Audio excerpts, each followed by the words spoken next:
क्या कोई इंसान इतना लाचार और बेबस हो सकता है कि उसे अपनी ही सगी बहन की कब्र खोदनी पड़े, उसके कंकाल को बोरी में भरकर 3 किलोमीटर पैदल चलना पड़े, सिर्फ इस सिस्टम को यह साबित करने के लिए कि वो मर चुकी है।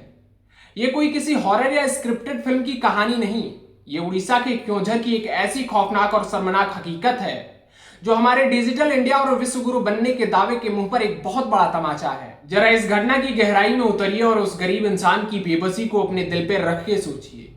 एक अनपढ़ गरीब इंसान जीतू मुंडा, उसकी बहन की मौत हो जाती है।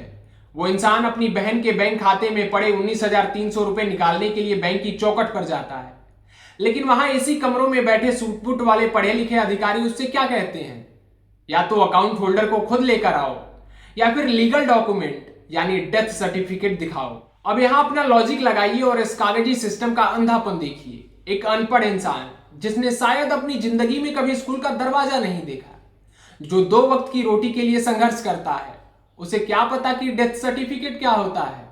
उसे क्या पता कि किस सरकारी दफ्तर के कितने चक्कर काटने पड़ते हैं, किन बाबुओं की टेबल के नीचे से फाइलें खसकानी पड़ती हैं। जब उसे कोई रास्ता नहीं दिखा, जब ये कागजी सिस्टम उसे हर तरफ से धक्के मारता है, तो वो लाचार इंसान शमशान जाता है, अपनी बहन के आवेश यानी कंकाल निकालता है, उसे कपड़े में लपेटता है और 3 किलोमीटर पैदल चलकर बैंक के दरवाजे पर लाकर रख देता है कि ये लो, ये है मेरी बहन, अब दे दो मेरे पैसे। ये सिर्फ एक गरीब का दर्द नहीं है, ये इस पूरे सिस्टम के दोगलेपन की सबसे डरावनी तस्वीर है। जरा सोचिए, जब बड़े बड़े अरबपति नीरव मोदी और विजय माल्या जैसे लोग बैंकों का हजारों करोड़ रुपए डकार जाते हैं, तब इन बैंकों के नियम, इनकी फाइलें और इनका सिस्टम कहां सो रहा होता है? तब उन्हें लाल कालीन बिछाकर देश से बाहर जाने दिया जाता है, तब कोई कागज आड़े नहीं आता। लेकिन जब एक गरीब अनपढ़ मजदूर अपने ही खून पसीने के 19,000 रुपए मांगने जाता है, तो यह सिस्टम इतना अंधा, बहरा और पत्थर दिल हो जाता है कि वो एक इंसान की लाश तक की इज्जत नहीं करता। क्या हमने एक ऐसा समाज बना लिया है जहां इंसान की जान, उसकी भावनाओं की कीमत सिर्फ एक कागज के टुकड़े से तय होती है? क्या हमारे पढ़े लिखे होने का, डिग्रियां लेने का मतलब सिर्फ मशीनों की तरह रूल्स और रेगुलेशन रटना रह गया है?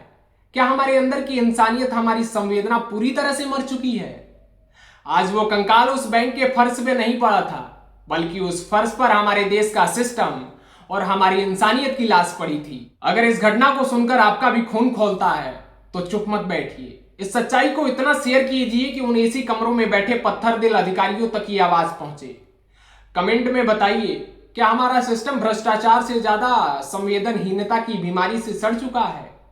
इस देश को स्मार्ट सिटी से ज्यादा क्या अब स्मार्ट और सेंसिटिव इंसानों की जरूरत नहीं है? जय हिंद।